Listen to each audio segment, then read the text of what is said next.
Well, today you are most definitely in for a treat because it is the beginning of a book. I'm going to be reading this book, The Three Halves of Inomojo, Teachings of the Wizard of the Upper Amazon, and it's written by Cesar Calvo. And this is page 1, and I'm starting right from the top.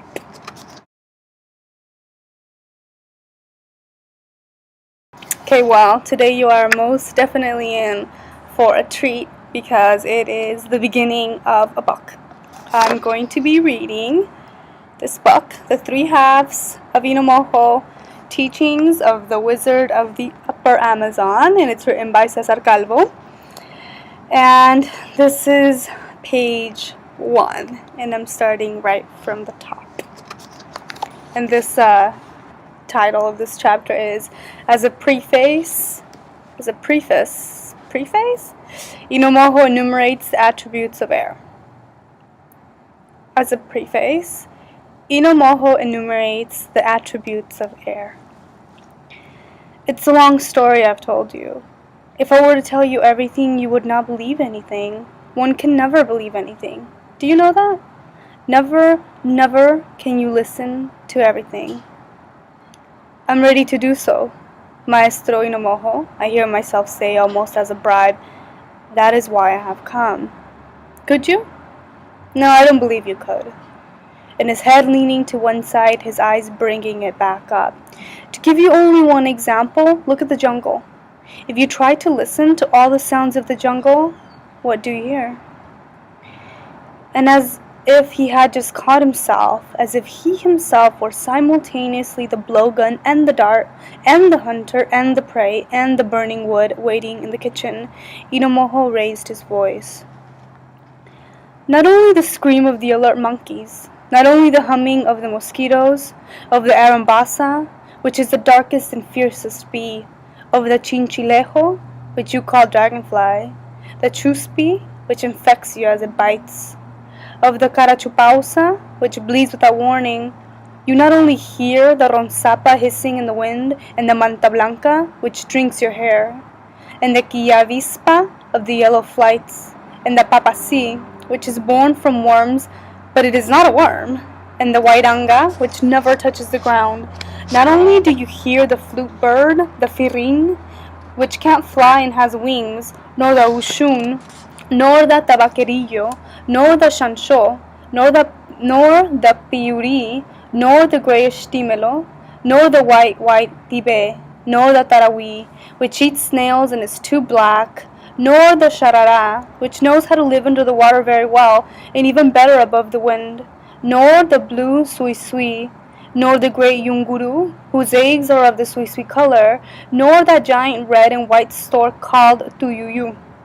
Not only will you listen to the all-knowing urcucutu, nor the kicharagarza, loose in excrement, nor the ucauchero, nor the tiwakuru, which only eats ants and sings on the top of the brimbas, nor the pacar, which imitates all of the songs of the other birds, with its yellow and black plumage, nor the unchala, the same as the wine-red dove, nor the pauhil, which may have tasted with flesh more flavorful than that of the macaisapa monkeys, more flavorful than meat from the small white lizards, more pleasant than the giant plum of the taguiriba, nor the tatato, which is a bird of prey that some call viracocha. You not only hear the mariquina duck, the locrero, the pincha, the montete, which in certain places is called trompetero, the tuayu, the pipite, the panguana, which always lays 5 eggs and then dies, those blue macaws they call maracana, nor the carnivorous wapapa. Surely you've seen it in the Mapuya River. Not only do you hear its cousin, the wankawi, giving the alarm when a human being approaches, nor the chingwakuyin, nor the korokoro, nor the ayayamaman, which weeps like an abandoned child, nor the kamungui, nor that man-sized stork with gray feathers called manshanku, so many birds. Not only do you hear fat clouds of insects chirping out after dusk, deep into the labyrinth of the jungle, not only does a distressful snake sound about the tunchi, forecasting a death, the sly, quiet Otorongo seeking warm flesh, nor the sticky Rongsoko in the yucca patches, nor the huge fish with big heads and tricky nets. Not only will you hear fish, the carawasu, the gamitana, the tamborero, the paiche, 3 meters long with a bony tongue, which lays creatures, not eggs, the pejetorre, which inflates itself with air and floats like a buoy, the dorado, which has a single spine, the chaluargarto, the cunchi, the anashua, the eggs that kill you with just one electric discharge, the maniatoa, the shitari, the doncella, framed in black fringes, the cuyacalaocla, orphan without scales, the tiriri, the fasakui, which looks like a sword with 3 edges, the shuyu, which knows how to walk on land, a fish on the road, and the canero, which enters your anus and eats your guts, the demento chayua, which almost flies through the air, almost. And more incredible, the salton, that giant fish that jumps several yards above the surface, weighs more than 200 pounds and measures over 2 feet long. Not to speak of the paña, which you know about as piraña, which consumes you in a few moments without reluctance, and the cabara, huge, and the palometa, tasting almost like dessert, and the bujeo, also called river dolphin, the female being more delicious in love than a woman, more tasty, according to the fishermen who have tried it, and it has a vagina and breasts like a woman, and delivers its young just like a woman. Cutting out the labia of a female bujeo and curing them, some shirimpiare make infallible bracelets for the love affairs of rejected lovers, as is well known. And you also hear the great carachama with a stone mouth, which lives out of the water for a week or more, and which comes from long ago, from before the deluge, before the tiger came and dispersed our first Ashaninka ancestors. So many fish. Not only do you hear snakes, the innocent afaninga, harmless among the pastures, barely defining itself by swishing its tail, and the aguaje, mayakui, which breathes in the water and has skin like the surface of the fruit of the palm, and the deadly small naka-naka, stalking in the rivers, and the mantona, with its useless length of 10 meters, harmless to anyone, 10 yards of strident colors, pure naive ornament, and the poisonous 5-meter-long chusupe, biting its prey several times, and the yanaboa, reaching 15 meters in length, as thick as a man, whom it first hypnotizes and then devours.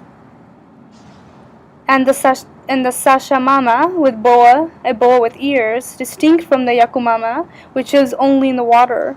The sashamama is a land boa, and inadvertently undergoes mimesis. Grass grows freely on its body. The hergon, instead, undergoes mimesis, but with a purpose. As it grows, its skin turns to a reddish color, mottled, like brilliant leaves, and you can only spot it by its aura, by that brilliance that the hergon leaves in the places through which it will pass, as a signal, as a soul. You hear so many existences, you hear so many silent wisdoms when you hear the jungle.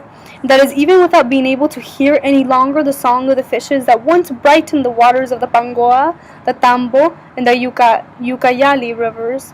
Musical animals that foresaw the arrival of the great black Otorongo and fled days before its arrival and were saved.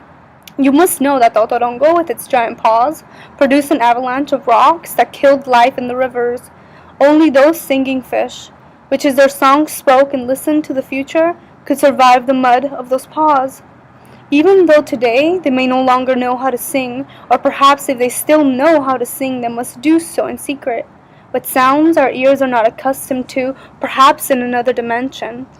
You should know that everyone, even human beings, when they are very young, can hear the future. Just as the fish could do before the deluge, as so many present-day animals can do. So many lives that know what will happen and cannot speak to us, warn us. Children, in general, have 9 senses, not 5. And I have seen some that have access to 11 senses. As they grow, their bodies gradually become poisoned with foods and miseries, and as their souls become home to stained thoughts and dreams, the bodies and the thoughts of men lose their senses, their forces. That is why the sorcerers, the great Shirimpiare, in order to fully exercise the powers of air, to fully develop their powers of seeing, use the spirits of children, souls like new little families occupying the abodes of their body, the ruinous dwellings.